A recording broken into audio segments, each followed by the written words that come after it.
楚风，你听我的，绝对不可以和他们硬碰硬。感受到楚风情绪的变化，古明渊可谓紧张极了，伸手就要抓住楚风，只是他的手刚要碰到楚风，楚风却已消失不见。轰鸣炸响，碎石和瓦片冲天起，这座宫殿大半都被摧毁，但却不是旁人摧毁，而是楚风。楚风如倒射的流星，直冲天际，强大的力道直接将挡住他的宫殿给震碎开来。楚风来到虚空之上，也没有丝毫停留，直接来到了陆万通等众人的面前。楚风因为怒火中烧，且没有隐藏实力，所以他那6品至尊的气息早已覆盖了这城池内外，吸引了城内外所有人的注意。好强的气息，那是谁？怎么如此眼熟？我的天啊，那好是处世天族的楚风啊，真的是楚风。楚风他怎么拥有如此强大的气息了？那气息好像比陆万通还要强，难道说他已是6品至尊？万州古族内沸腾了，他们本来不知道楚风来了，可眼下楚风掀起的动静已是惊动了所有人。当人们看到楚风展现的实力后，惊叹之余更多的是高兴。虽然万州古族内的确有着不少如同古阳这样的野心家，那种怀有野心之人自然也都希望楚灵溪能嫁给陆万通，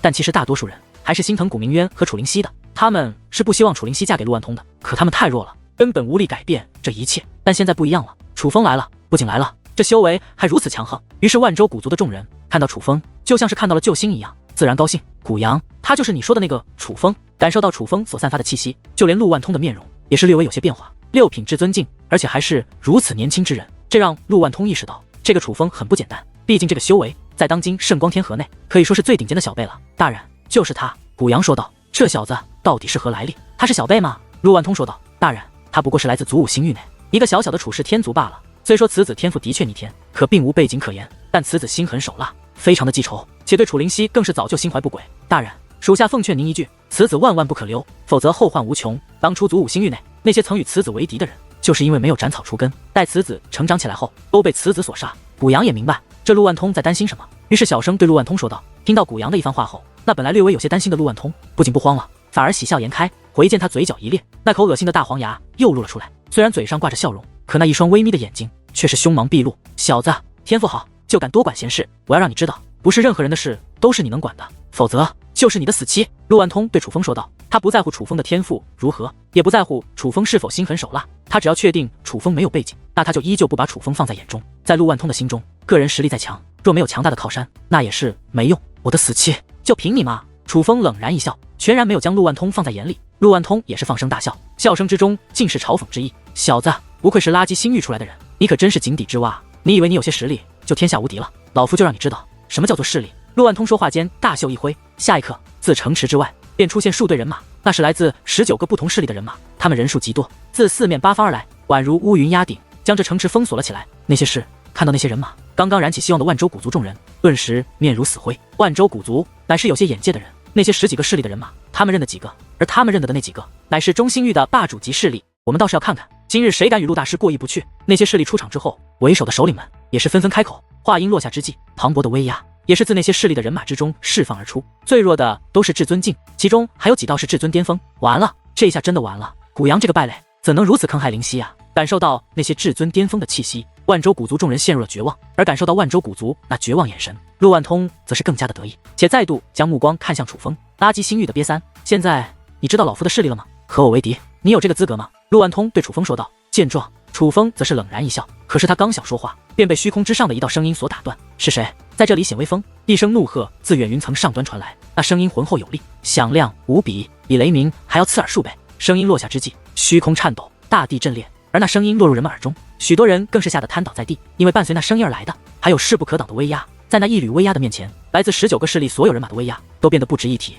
那乃是武尊境的威压。武尊境怎么把武尊境的强者都吸引来了？感受到那威压，莫说万州古族的族人们，就连陆万通以及他请来的各方人马也是吓得不轻。面对祖武星域的万州古族和楚风，他们觉得自己是神，可若要面对武尊境的强者，他们却只能化身摇尾乞怜的狗。忽然，天际的东方阵阵轰鸣隆隆作响，紧接着一艘艘巨大的战船破空而出。那战船不仅威风凛凛，上面飘动的战旗更是看得众人心惊胆战。云空仙宗是那个圣光天河内的后起之秀。云空仙宗虽然来自中星域，可据说这云空仙宗有武尊境强者坐镇，实力堪比龙氏，乃是真正的庞然大物。他们怎么会来这里？看到云空仙宗的人马，众人惊恐不已，就连陆万通等人脸上的不安之色也是越加明显。因为相比于寻常的武尊境界，这来自云空仙宗的武尊境强者更加让人忌惮。虽说是后期之秀，可云空仙宗的大名实际上早就传遍了圣光天河。可就在下一刻，天际的西方又传来阵阵轰鸣，紧接着又有一队人马凭空而现。看到这队人马，人们的表情变得更加的精彩。我的天，那是龙氏，他怎么也来了？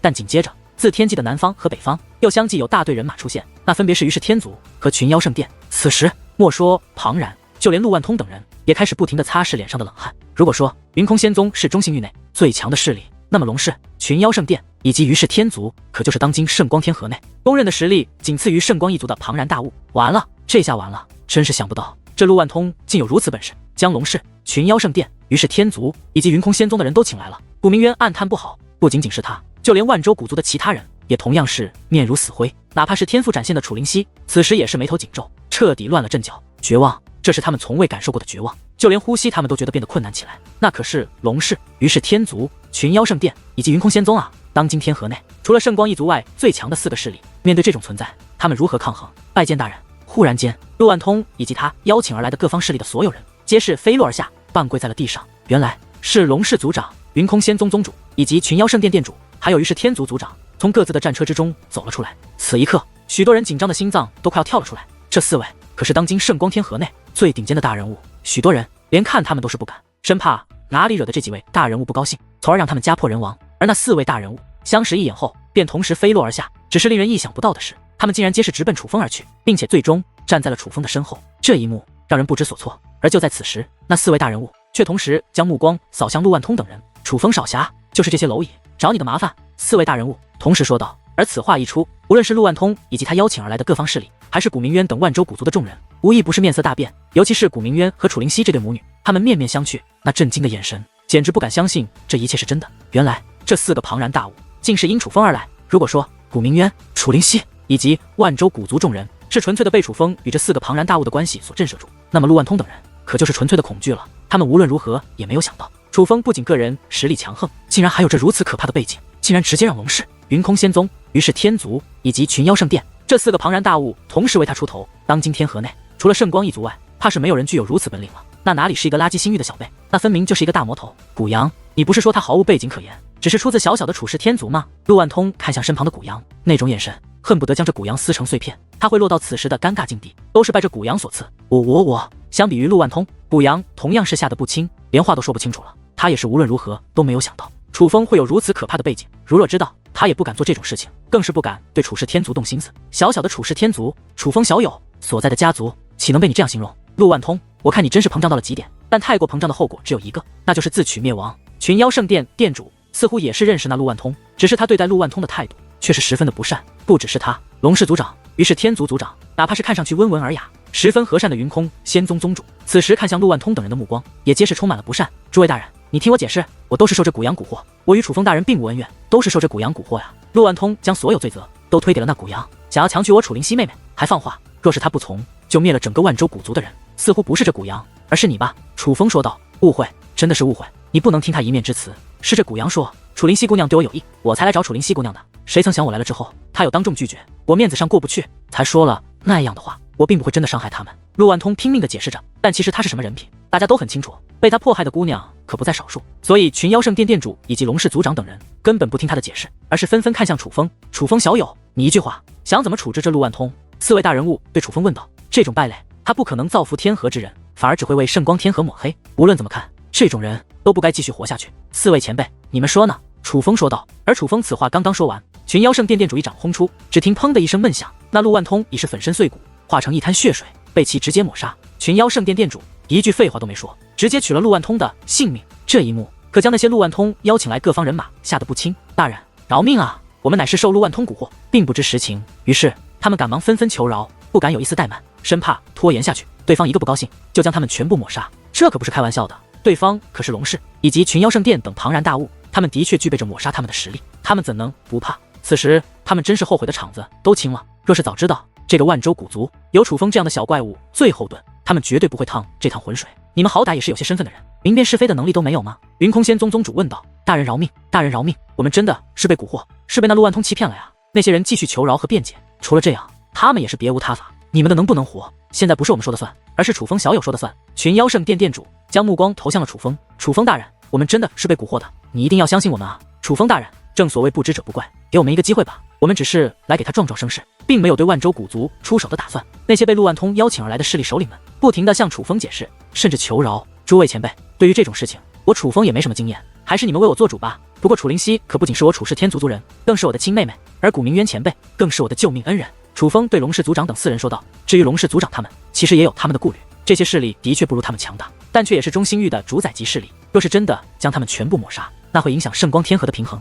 搞不好圣光一族也会追究。可他们也知道这件事绝对不能善罢甘休，还愣着做什么？不想死的，赶忙向万州古族道歉认错，各自准备好赔礼，但是做好表示足够的诚意。如果诚意不足，我龙氏必会登门拜访。龙氏族长说道。多谢族长大人，多谢楚风大人。听闻此话，那些势力哪敢犹豫，先是向楚风等人道谢，随后便向万州古族道歉，紧接着便拿出多种至宝作为赔礼。看到那些他们赔偿的东西，万州古族简直不敢相信这是真的。可以说，这些势力之中，任意一个所拿出的赔礼，都比万州古族全部家当还要贵重。至于楚风，其实也知道龙氏他们的难处，他们虽然强大，可也不能任意抹杀。何况这些家伙只是帮忙，并不是真正的罪魁祸首。所以对于这样的结果，楚风其实也是很满意的。赔偿之后，那些势力便赶忙逃离了此地，但有一个人却没有办法逃，那便是古阳。楚风小友，这古阳是万州古族的人，这种家事还是由你们自行处理吧。龙氏族长对楚风说道，而这其实也是其他3位大人物的意思。楚风大人饶命，楚风大人饶命，我并没有打算害灵犀，我也是为万州古族好，我是鬼迷心窍了，可我真的没有打算害灵犀。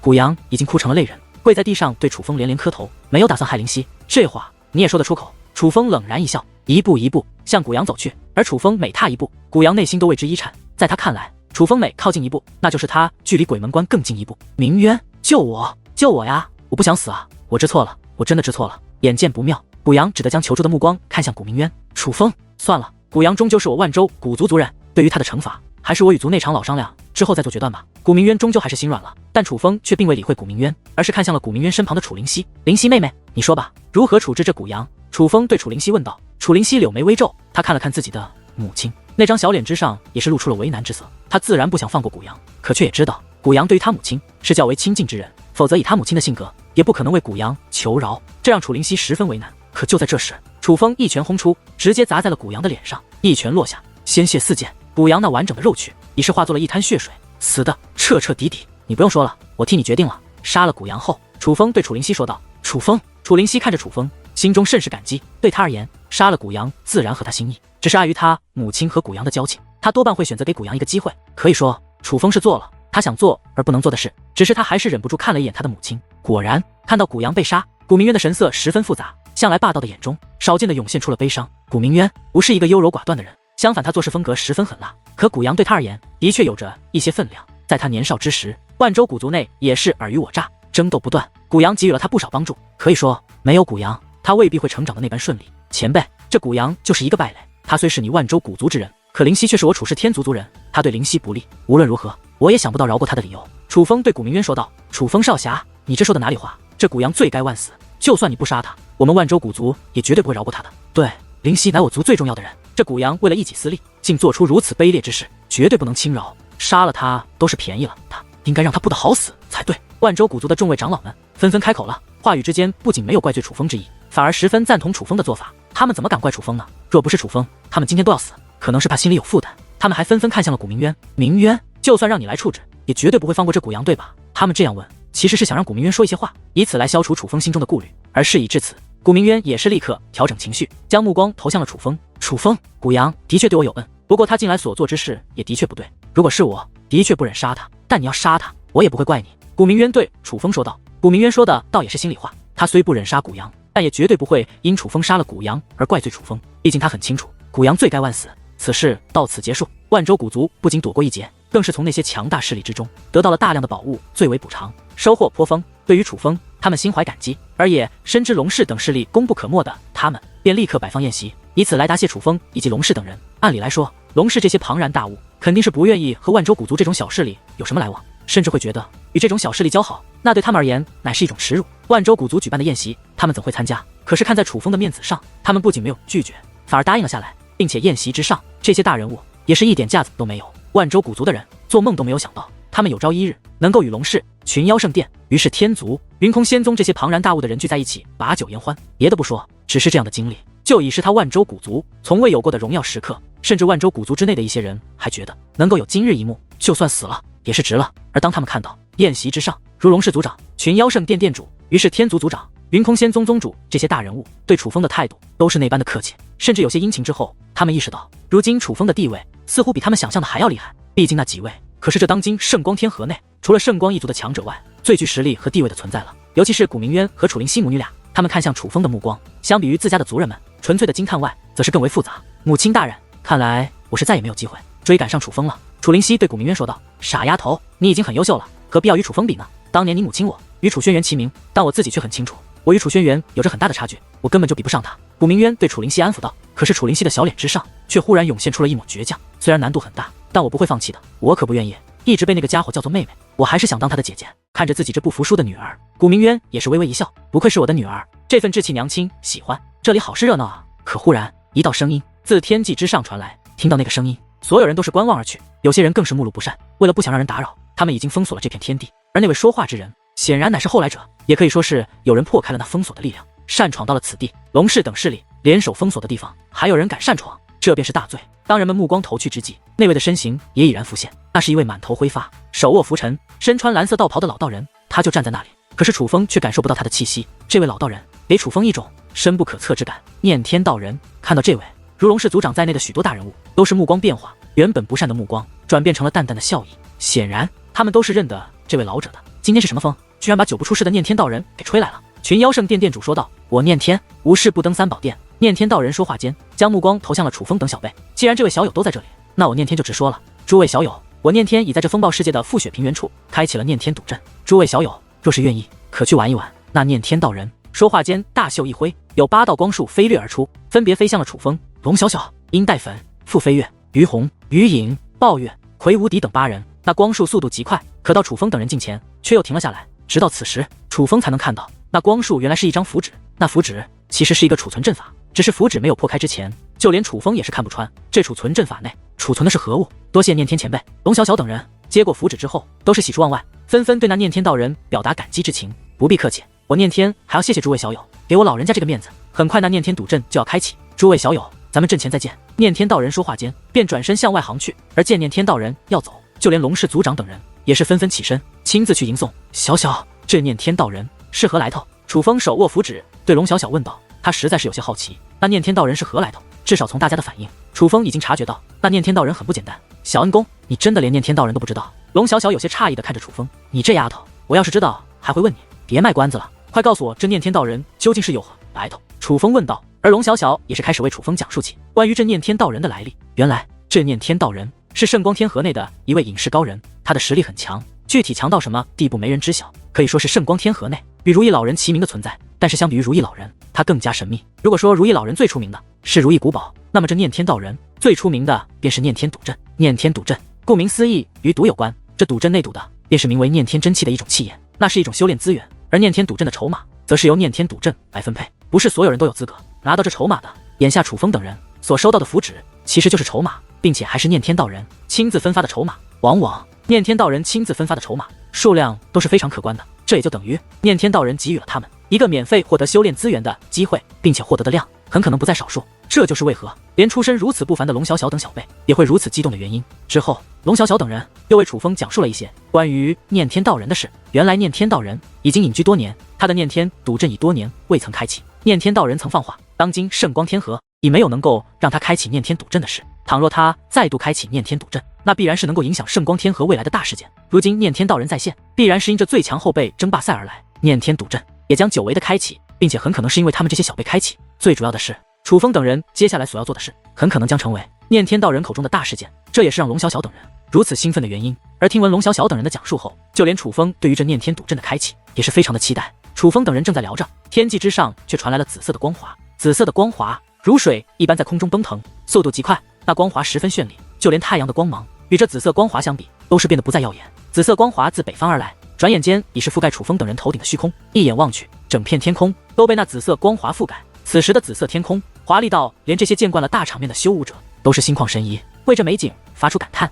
这么快就开启了吗？看到那紫色的光华，本就激动的龙小小等人变得越发兴奋起来。而听他们讲述，楚风也是知道那紫色的光华就是念天道人那念天赌阵开启的信号。眼见着念天赌阵开启，这场宴席也是被迫终止。楚风等人立刻动身向那念天赌阵所在的方向行去。念天道人本就威名远播，再加上他上次闭关前所放出的话，这让人们知道念天赌阵再度开启，念天道人口中的大事件也是即将发生，众人都不愿意错过这个机会。几乎所有看到这个信号的人，都以最快的速度赶往那念天赌阵所开启的地方。那念天赌阵开启的地方，其实距离楚风等人所在的地方还是有些距离的。所以当楚风他们抵达那念天赌阵所在的地方之时，这里已经有不少人提前到达，并且仍然有着大量的人马在向此处聚集。转眼间，这片冰雪平原之上便被修武者的身影所覆盖。那些修武者如同成群的蚂蚁，密密麻麻地漂浮在虚空之上。这圣光天河内，除了圣光一族外，有头有脸的势力几乎全都到场。但楚风的目光却根本没心思去观察那些围观之人，他的目光已经深深地被那所谓的念天赌阵所吸引。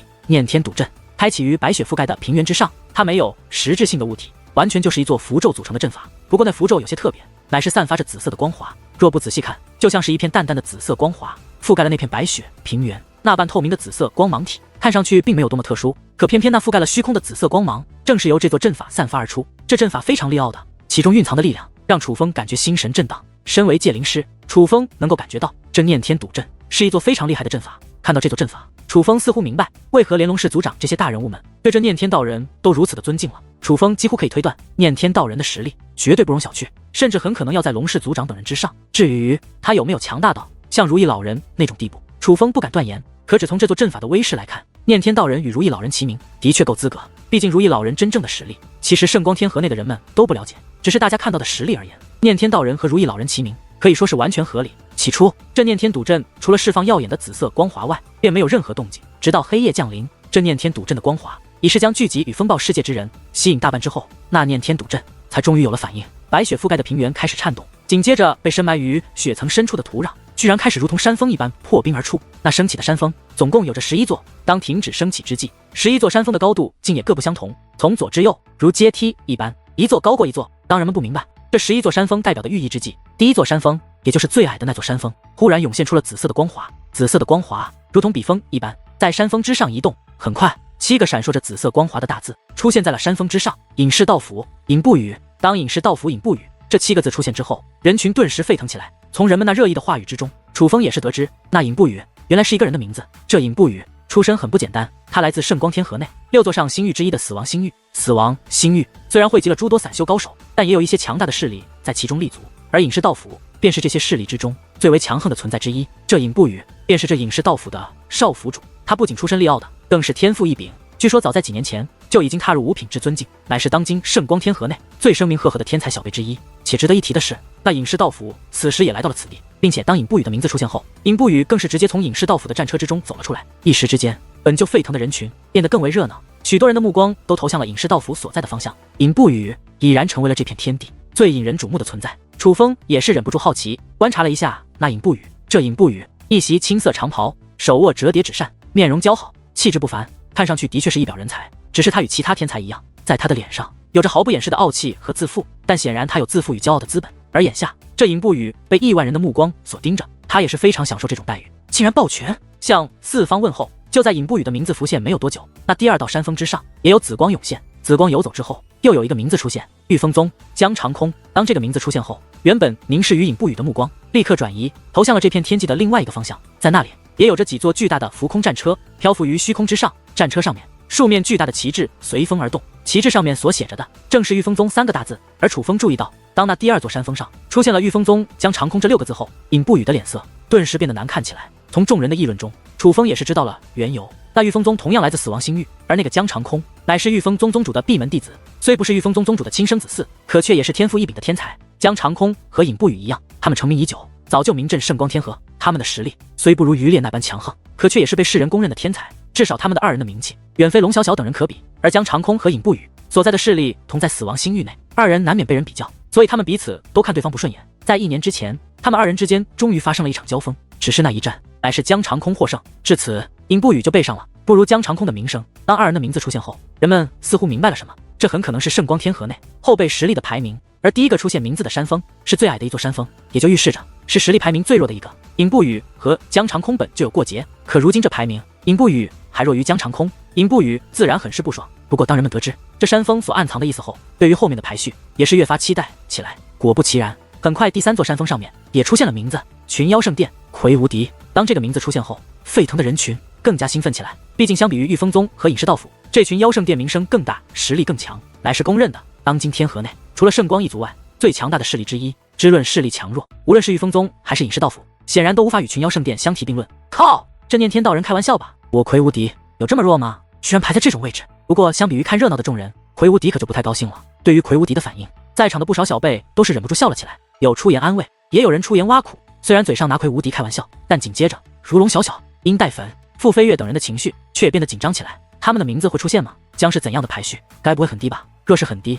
那可就有些丢人了。但相比于排名较低，人们却更害怕另外一个可能，那就是没有出现。如果名字根本就没有出现过的话，岂不是说明他们连那尹不语和江长空都是不如？不管众人是何想法，谜底总会揭晓。那山峰之上的名字依次开始出现，从矮到高，从弱到强，依次是隐士道府、尹不语、御风宗、江长空、群妖圣殿、魁无敌、群妖圣殿、抱月、于是天族、于隐、于是天族、于红、云空仙宗、傅飞跃、云空仙宗、殷代粉、龙氏、龙小小。直至此时，龙氏、群妖圣殿、于是天族以及云空仙宗等庞然大物内的小辈都已经出现。只是令人比较意外的是，那云空仙宗内的小辈居然排名如此靠前。毕竟云空仙宗出自中性域，且是后起之秀，人们对他的实力还不了解。在人们印象中，云空仙宗的实力可能还不如御风宗和隐士道府，因此云空仙宗内的小辈能有这样的排名，他们自然很是意外。至于龙小小，虽然之前也没有什么名声，可他毕竟出自龙氏，所以人们对他的实力并没有太多怀疑，反而非常期待。人们都想要看一看这个叫做龙小小的龙氏后辈到底有着怎样的实力，居然能够排在第3名的位置。但与此同时，人们也都非常期待那出现在最后2座山峰的人究竟是谁。终于在万众瞩目之下，那第2高的山峰上也出现了名字，于是天族、余烈、余烈、余烈2字一出现，这浩瀚人海所掀起的震荡达到了前所未有的高度。不因别的，只因余烈的名声实在太过响亮，那可是当年在圣光天河内公认的最强的3位天才之一，甚至连圣光一族当今最强小辈之一的圣光羽也曾败在余烈手中。只是自从击败圣光羽后，余烈便闭关修炼，再也没有出现过。关于余烈闭关的传闻更是数不胜数，只是至今无一可以证实。如今余烈的名字出现此处，难道预示着余烈将会参加此次最强后辈争霸赛？如果余烈真的来的话，那这场最强后辈争霸赛第1名的位置基本没有悬念了。毕竟这场争霸赛圣光一族的后辈不会参加，这种情况下，当今圣光天河内根本没有小辈能够和余烈抗衡。众人都觉得，如果余烈来参加，那他基本已经锁定了这最强后辈的称号。因为如果抛开圣光一族内的天才的话，余烈早就是这圣光天河内公认的最强天才了。不对，余烈只是第2啊，那最高的山峰上还没有名字出现呢。这是不是预示着如今圣光天河内已经出现了比余烈更强的后辈天才？很快也有人看着那最后一座山峰议论起来，余烈名字的出现已经超出了人们的期望，但无疑那最后一座山峰才是现在人们所最期待的。终于紫光再现，那11座山峰中最高的一座名字已然出现，楚氏天族楚风。当这个6个大字出现之后，原本热闹的天际如同静止了一般，顿时变得鸦雀无声。所有人连眼睛都不敢眨一下，一直盯着那山峰上的6个大字看着。他们起初怀疑自己看错了，直到确定自己没有看错之后，这浩瀚人海便立刻炸开了锅。楚氏天族，这是什么东西？这楚风又是什么东西？人们一脸错愕，不知所措，因为他们根本就不知道这个楚风是谁。至于楚氏天族，翻遍他们脑海中各个强大势力的名称，也是搜索不到这楚氏天族4个字。种种迹象都已证明，无论是这楚风还是楚氏天族，都是无名之辈。楚风难道是击败吕界那个楚风？但是很快也有人想起了楚风的名字，吕界是悟道圣尊那位弟子吗？有不明真相的人问道。对，就是那个被誉为当今圣光天河最强后辈界灵师的吕界。当日在远古灵域内，除了悟道圣尊外，各方界灵师几乎全部到场。而这个楚风一鸣惊人，他不仅击败了悟道圣尊的弟子吕界，更是夺得了远古灵域的传承。对了，他还有一个师尊，其师尊乃是5尊境高手，结界之术更是达到了恐怖的龙变5重。那楚风的师尊不仅实力强横，更是心狠手辣，就连大名鼎鼎的罗陀大师和鬼脸天尊都被其师尊所杀。当初远古灵域发生的一幕，也是有着不少人见证，而那1日的震撼，也只有当时见证过的人才能感受得到。于是越来越多的人开始讲述齐楚风当日在远古灵域内所做的事，就连牛鼻子老道都被提及了起来。于是楚风的名号很快就响彻开来，大家已是知道楚风的来头，这让那些不了解楚风等人也是知道，楚氏天族可能不值一提，但这个楚风绝对是1号人物。可是就算他结界之术极为出众，能够击败吕界，可那也是结界之术，不代表修为强横。他出现在这11座山峰之中，人们还能够理解，可出现在这11座山峰中最高的一座，人们仍是难以信服。哪怕已经听闻楚风的事迹，可许多人还是觉得这个楚风的名字不配出现在那座最高的山峰之上。忽然那覆盖天际的紫色光华开始收敛，最终化作一团紫色的光芒球体，漂浮于这念天赌阵的上空。紫色的光芒球体虽然耀眼，但却正在化作气焰分解消散。而当那光芒散去后，一道身影也是浮现而出，此人正是这念天赌阵的主人念天道人。念天大人，请问这11座山峰的排序是怎么回事啊？大人，为何这山峰上面会会有余烈的名字？难道余烈也要参加此次最强后辈争霸赛吗？念天大人吗？那个楚风，他真的如此强横？他真的有资格将名字刻在那座最高的山峰之上吗？当念天道人现身之后，众人纷纷发问：诸位，这个排名乃是我念天自己心中的排名，并不代表这最强后辈争霸赛的结果。念天道人给出了自己的答复，只是他此话一出，人们更是不解了。念天道人心中的排名，那也就等于对于楚风，念天道人是认可的。可是凭什么啊？这楚风真有如此本事？这楚风在您心中怎有如此高的位置，竟然连余烈也不如他？念天大人，难道您认识这楚风不成？众人问出了心中的不解，但念天道人显然不愿意再做过多说明，于是他单手捏诀，身上有紫色光华涌现，在他如此催动之下，那念天赌阵也是有了反应。忽然，念天道人大袖一挥，无数道散发着紫色光华，却如水滴大小的光芒球体，如暴雨一般向周围四散而去。快瞧，看到那紫色光华，众人如同疯了一般，纷纷纵身而起，使用各种手段，想要去抢夺那些水滴大小的紫色光华。他们知道，那紫色光华便是可以用在念天赌阵之上的筹码。等此次赌局结束之后，这些筹码是可以用来兑换相应的念天真气的。只是很快人们便发现，那紫色光华他们根本无法抓取，莫说是至尊境的不行，哪怕5尊境那种级别的存在，也同样是不行。那紫色光华就像是选好了人一样，直接飞入了众人的身体之中。除了被他选中，他自己进入体内，人们一点办法都没有。可实际上，人们对于这种情况早有预料，毕竟他们对于念天赌阵都有了解。刚刚的抢夺只是试一试，当他们发现仍然无法用自己的力量来夺取那些筹码后，他们也都纷纷停手，开始认命。虽说得到这筹码是免费的，但很显然不是所有人都有资格得到这个免费的筹码，最终仍有一小部分人没有得到那紫色光华入体，也就等于丧失了这免费赌博的机会。这一次的赌法很简单，就赌谁能成为此次最强后辈争霸赛的最强后辈，选出你们心中的最强后辈，待到最强后辈争霸赛结束，排名确定之后，你们再回到此阵来，这阵法自然会给予你们相应的奖励。现在就选出你们心中能够成为当今圣光天河最强后辈的人选吧。念天道人对众人说道。不过他此话落下后，人们并没有立刻行动。念天大人，我想问一下，余烈会参加最强后辈争霸赛吗？还有那个龙小小，他到底有没有来？云空仙宗的那2位也会参加吗？众人纷纷询问起来。之所以这样问，那是因为如龙氏以及楚风等人，他们并没有露面，所以很多人还不知道龙小小等人到底会不会来参加这最强后辈争霸赛。若是余烈、龙小小等人不会参加这最强后辈争霸赛的话，那他们若是选了，也就等于是必输无疑。可就在此时，念天道人将手抬起，那些已经得到了紫色光华的人，其体内的紫色光华竟然从他们身体之中飞掠而出，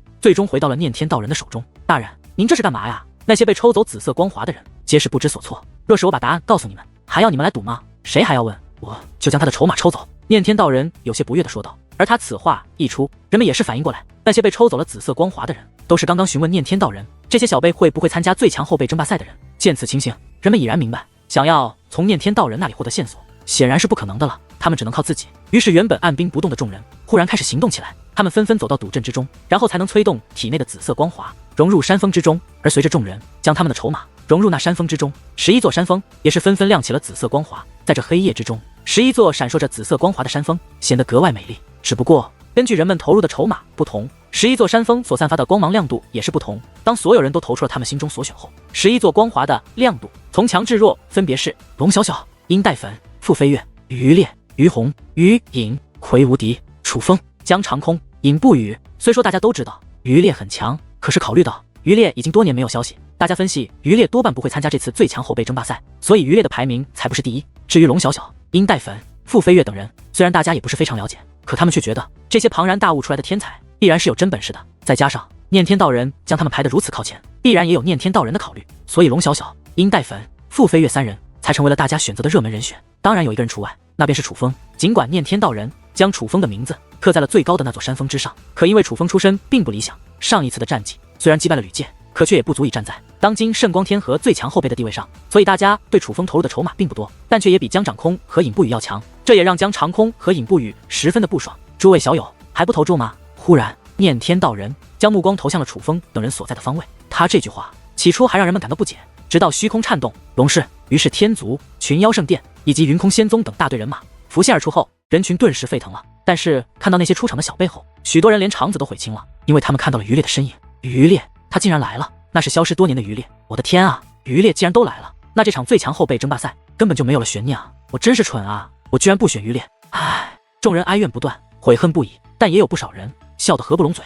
不管怎么说，余烈所得到的投注量还是排到了第4的位置，这说明仍然有着许多人选择了余烈，他们才是真正的赌。但是在他们看来，他们如今赌对了，看来轮到我们来选了。在众人注视的目光下，龙小小最先走了出来，他将那念天道人给他的那张符纸捏碎，刹那间磅礴的紫色光华融入他的体内。看到那紫色光华，众人羡慕不已。先前在场的大部分人也都得到了紫色光华，那些紫色光华如雨点大小，融入众人体内。人们所得到的紫色光华数量少的未几道，最多的也就30几道。可是眼下龙小小所释放的紫色光华数量却达到了900道。只要龙小小押对了人，那他这些紫色光华就可以翻倍。翻倍之后的紫色光华可以兑换到很多念天真气，那可都是用来修炼的极佳资源啊！那丫头，她疯了吧？可是下一刻，众人却傻眼了，因为在他们眼中，龙小小做出了一个极为惊人的举动。龙小小将他那足足900道紫色光华全部投入到了楚风所在的山峰之上。可人们还没从震惊之中缓过神来，殷代粉、傅飞跃、于红、于影、暴月、魁无敌等一众小辈也是纷纷踏入阵法之中，做出了他们的抉择。只不过他们无一例外，全部都将他们手上的大量筹码投入到了楚风所在的山峰之上。他们这是在做什么？难道这个楚风真的如此厉害？见到这一幕，众人从最初的不解开始转变为自我怀疑。如果说只有念天道人和龙小小2个人说这楚风很强，他们还不太相信的话，那么当这么多天才都在用他们的行动来说明楚风的强大后，他们就不得不开始自我怀疑了。快看，于烈也要出手了，难道说他也会选择楚风吗？很快，人们又都将目光锁定在了于烈的身上，因为于烈已经踏入了念天赌阵之中。于烈所得到的紫色光华比龙小小还要多，他足足有着1000道。不过人们眼下所关注的并不是于烈身上有多少筹码，而是于烈会如何选择。身为曾击败圣光羽的天才，难道他也会与其他人一样选择那个楚风吗？还是说他更相信自己会将这筹码投在自己的身上？在众人瞩目之下，于烈最终做出了选择，他将足足1000道紫色光华全部投在了楚风所在的山峰之上。我的天啊，居然连于烈也做出了选择，连他这样的天才都选择了楚风，这楚风真的强悍至此吗？我们岂不是选择错了？太蠢了，我们实在太蠢了！念天道人都已经给出了正确的排序，我们为何不信呢？此时，许多人开始猛拍脑门，懊悔起来，甚至有极端的人开始抡起胳膊，狠狠地扇自己耳光，觉得自己实在愚蠢。就连那些先前选择了于烈的人，也开始懊悔起来。于烈的选择和其他人可不太一样，相比于龙小小那未知的实力，于烈的战绩可是众人见证过的。如他这样的天才都选择了楚风，那也就等于他自认为自己不如楚风。很显然，在场的11个天才之中，那个楚风才是最强的一个。大家先别急，看他们的样子，他们这些小辈应该是认识并且关系还不错的样子。万一他们只是出于友情关系，故意帮那楚风呢？毕竟相比于他们，那楚风所得到的筹码实在太少了。有人给出了这样的猜测。对啊，很有这种可能。我们这些家伙在乎念天赌阵内的念天真气，可不代表龙氏那些庞然大物的天才也在乎啊。毕竟他们本就不缺乏修炼资源，倘若关系好，碍于情面，故意用修炼资源来为那楚风挽回一些颜面，也并非是不可能的事情。这个说法一出，也得到了不少人的认可。说到底，他们还是不相信楚风，不觉得楚风这个突然出现的家伙会是当今圣光天河内除了圣光一族外最强的天才。小恩公，该你了。龙小小将目光投向了楚风，因为楚风还没有进行投注，他之所以没有投注，是因为他在犹豫。他也知道那11座山峰上面刻写了名字的人必然是他最强，可他却也觉得自己投给自己好像有点太高调了一些。小小，那念天真气你用过吗？是非常厉害的修炼资源吗？楚风对龙小小问道。他是想确定一下念天真气的强横程度，如果真的是不容错过的机会，楚风便投给自己；若是可有可无，楚风就将自己的筹码分别投给龙小小、于烈、殷代粉等人，就当做回礼了。小恩公，你可千万别错过，这念天真气可是很厉害的修炼资源。楚风兄弟，念天真气根据悟性不同，得到的收获也是不同，你的确不该错过这次机会。不仅仅龙小小给出了答复，就连于烈等人也是奉劝楚风。得到众人这样的劝解，楚风也明白自己该如何选择了。于是楚风也是将那自己的那张符纸捏碎，符纸捏碎，紫色的光华顿时暴虐而出。我擦，这什么情况？而看都那漫天的紫色光华，许多人都是惊得张大了嘴巴。龙小小所掌控的是900道，于烈所掌控的是1000道。按理来说，就算楚风的名字刻在最高的那一座山峰之上，他应该也只是1100道。可现在围绕着楚风而旋转的紫色光华数量极为磅礴，那足足有着1万道，这也太不公平了吧！好偏心啊！看到楚风所得到的紫色光华数量，就连殷代粉等人也是有些不平衡了。念天道人竟如此看好楚风吗？但如龙氏族长等人，他们却似乎看到了不一样的东西。念天道人主动赐予筹码的人，那都他所看好的人，而往往他赐予筹码的数量多少，也代表着他对方看中的程度。楚风所得到的筹码数量，至今为止还没有人得到过，真是好厉害啊！忽然间，一道声音炸响开来，那声音极为响亮，只是声浪便撼动了这方天地。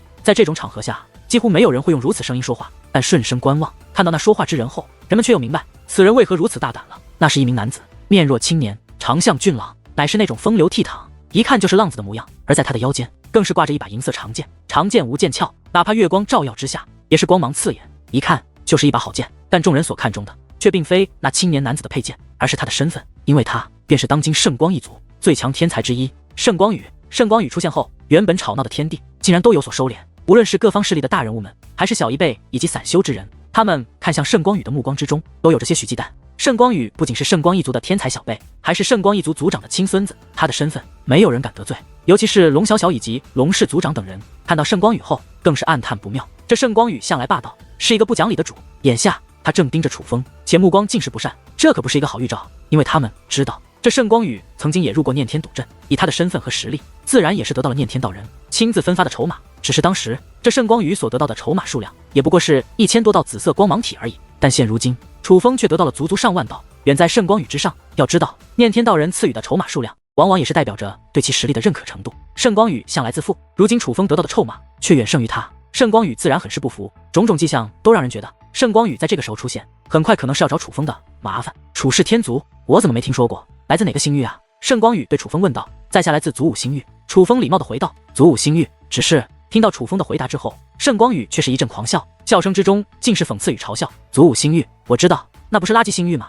你真的出自那种垃圾地方？盛光宇问道。他此话一出，龙小小等人皆是为楚风捏了一把冷汗。他们猜对了，这盛光宇出言甚是难听，根本不是与人正常交谈的方式。他果然是来找楚风麻烦的。于是无数道暗中传音开始涌入楚风耳帘之中，他们都在奉劝楚风不要去顶撞这盛光宇，他们不希望楚风和这个盛光宇有什么不愉快的事情发生。但楚风看着那盛光宇，心中却也涌现出了极度的不爽。楚风也知道这盛光宇身份超然，是不能得罪的人，可是对方已经说出了如此侮辱性的话语，若因为对方身份就去接受，那也完全不符合楚风的性格。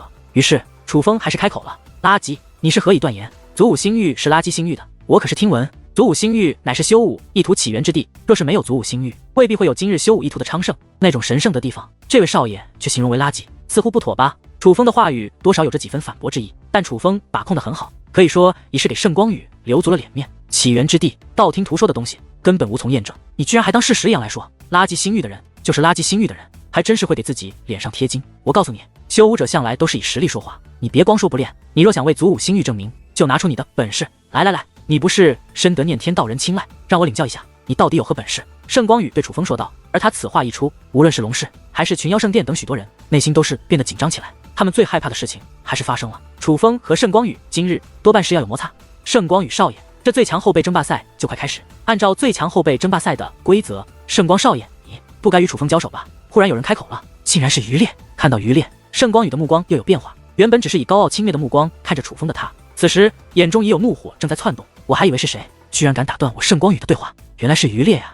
于烈，你来的正好，你闭关这么久，修为必定大涨。来，你与我再战一次，看看现在的你是否还能胜得过我。盛光宇说话间，便将其体内的威压释放而出。8品至尊，这便是盛光宇如今的修为。但其实对于他的这个修为，人们倒也并不意外，人们早就知道了盛光宇如今的修为。其实按照盛光宇当年展现的天赋，如今的他可不应该只是8品至尊，最起码也应该是9品至尊了。毕竟当年与盛光宇齐名的天才盛光年，如今就已是9品至尊，并且最近那盛光年一直在闭关，是在冲击5尊境。当年天赋与实力相近的天才，如今却有了一定的差距。对此，人们也是有着诸多猜测，但最受认可的猜测就是当年盛光宇被于烈击败之后，身体和内心都受到了影响，所以才导致这么多年的时间，他只是突破了1重修为。所以盛光宇对于烈的恨，大家都是非常清楚的。于烈只要出关，盛光宇去找于烈麻烦，那是必然的事。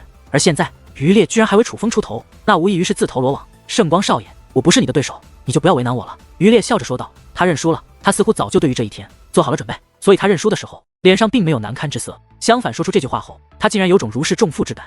哼，不是我的对手。于烈，你这是什么意思？你是看不起我吗？然而这盛光宇却并没有就此罢休的打算。于烈是什么意思？他刚刚已经说了，你何必咄咄逼人？你若真的要打，我来奉陪。楚风开口说道。而他此话一出，龙小小等人开始紧张起来，他们并不希望楚风和盛光宇有所摩擦，可是与楚风没有关系的那些纯粹的围观之人，却顿时变得异常期待。这楚风被念天道人如此器重，他们也想知道楚风到底有着几斤几两。而盛光宇现在的实力虽然不如盛光年，但他说是盛光天河第2，也是绝对名副其实。他们2人交手，那绝对是非常精彩的一战。所有人都想看看这楚风到底能达到什么层次，他究竟是真材实料，还是徒有虚名。忽然之间，不远处传来一阵轻咳，这片天地聚集着亿万人群，各种议论之音更是响彻不断。可偏偏那声轻咳却让几乎这片天地的所有人都听得清清楚楚，这让人们意识到，那发出轻咳之人是有意让他们听到这个声音。胆敢在这种场面做出这种事，必然也是来头不小。于是乎，许多人的目光都是顺着那声轻咳的方向望去，这才发现那发出轻咳的